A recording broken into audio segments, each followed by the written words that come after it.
If Jasmine had known the world would try to break her spirit that Tuesday morning, she might have picked a different pair of shoes. But she chose the ones that made her feel powerful: mid-height heels, maroon leather, a little scuffed at the toe. Power was a feeling she had to manufacture daily. She checked her lipstick in the car mirror. "Breathe," she whispered. "You're good. You've earned your seat." The conference room she walked into was wall-to-wall glass, white men in tailored suits, and polite laughter that stopped when she entered. Their silence wasn't obvious, but she heard it. The way conversations paused. The way their eyes scanned her as though she was lost. She was the only black woman in the room.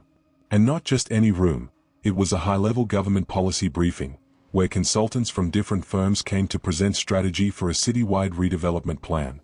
Jasmine was lead strategist, the one with the blueprint. But the moment she stood to speak, they didn't see brilliance. They saw her color. "Excuse me," said one of the board members, an older white man with a silk tie and a smirk.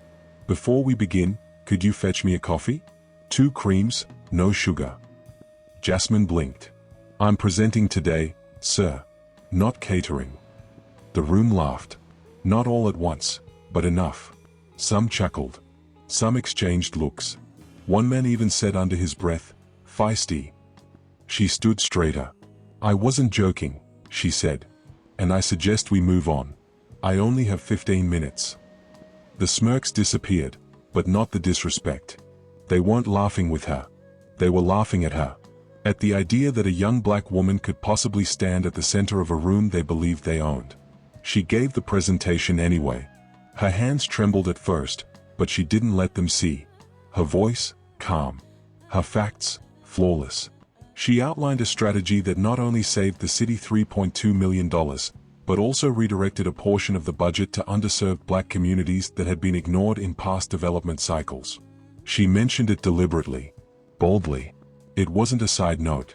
It was the heart of her pitch. By the end, the room was silent. One man cleared his throat. "Impressive, in theory. But it seems a bit idealistic." Jasmine smiled.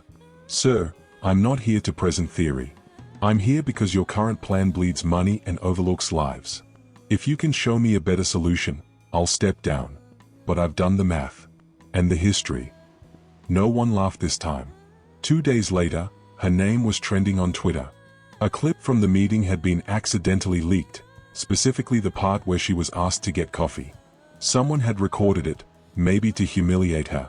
But the internet had other plans. She handled that with more grace than I ever could.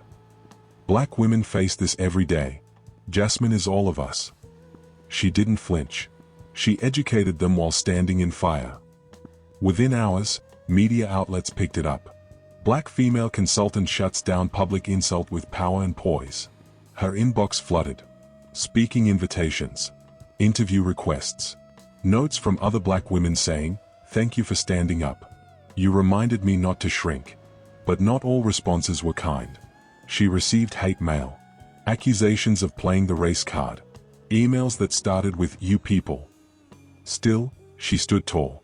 Because for every insult, there were 10 women saying, "Because of you, I won't stay quiet anymore." A month later, Jasmine received a call from the mayor's office. They had seen her plan. "Actually read it this time. We'd like you to lead the task force," the chief of staff said. "We need someone with your clarity and courage." She paused. "Will I have autonomy?" "Yes. Full." She smiled. "Then let's fix the city."